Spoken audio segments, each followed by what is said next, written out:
সরকার বলবে আমি ইন্ডিয়ার পক্ষে যাই গোলাগুলি ফায়ার অ্যাকশন করতে, আমার এক বিন্দু বিনিয়োগ থাকবে না। কেন কই যে এখানে গলা কণ্ঠ ঢাকায়া ভাষা আছে, গুজব ছড়ায় আমি নাকি ইন্ডিয়া, না আমার বাড়ি পাকিস্তান।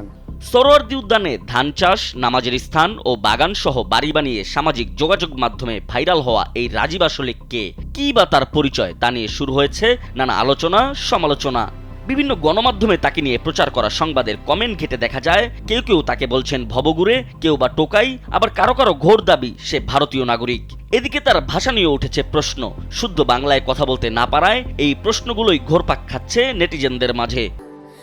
স্যান্ডেলিনা সো, রূপচর্চায় আভিজাত্য। তবে এই প্রশ্নের জবাবে রাজীব নিজেই তার পরিচয়ের বিষয়টি স্পষ্ট করেছেন। কোথায় তার বড় হয়ে ওঠা আর কারাই বা তার লালন পালনকারী। আপনি ইনশাল্লাহ আমার মোহাম্মদপুর জেনে ক্যাম্পে যাবেন, যারা আমাকে লালন পালন বড় করেছে, আমি করতে এসেছি, কীভাবে এসেছি, আমি কেন এই পথ বেঁচে আইছি। আচ্ছা ভাই, আমার মতন হাজার লাখো বাচ্চা এরকম পথে রাস্তার জীবন ও ঝুঁকি নিয়ে তার জীবন চলছে। আচ্ছা তাকে কি বলবেন আপনারা? তাকে কোন দৃষ্টিতে, কোন ভঙ্গিতে তাকে ভাববেন? ও কি ইন্ডিয়া, না পাকিস্তান, না চীন, না জাপান, না শ্রীলঙ্কা? বলুন তো, ও তো আপনাদের দেশের সন্তান। মোহাম্মদপুরের জেনেভা ক্যাম্পে বেড়ে ওঠায় তার কথায় উর্দু ভাষার ছোঁয়া পাওয়া যায়। তবে সে বাঙালি হওয়ায় পুরোপুরি উর্দু ভাষায় কথা বলতে পারেন না, তাই এভাবেই কথা বলেন তিনি। আমি থাকছি বিহারিদের সাথে, এখন বিহারি ভাষা আসবে নাকি আমার বাংলা ভাষা আসবে? এখন তো আমার প্রথমই ছিল বাংলা, বাংলা থেকে এসে বিহারি ভাষাতে বাংলা এক তাসচিন হয়ে গেছে, যার জন্য আমার বাংলা বলতেও কষ্ট হয়, আবার বিহারি বলতেও কষ্ট হয়। কথোপকথনের এক পর্যায়ে রাজীব নিজের পরিচয়পত্র দেখান। তিনি জানান তার পরিচয় নিয়ে সামাজিক যোগাযোগ মাধ্যমে নানা ধরনের তথ্য ছড়ালেও তিনি নিজেকে একজন বাংলাদেশের সাধারণ মানুষ বলেই পরিচয় দেন।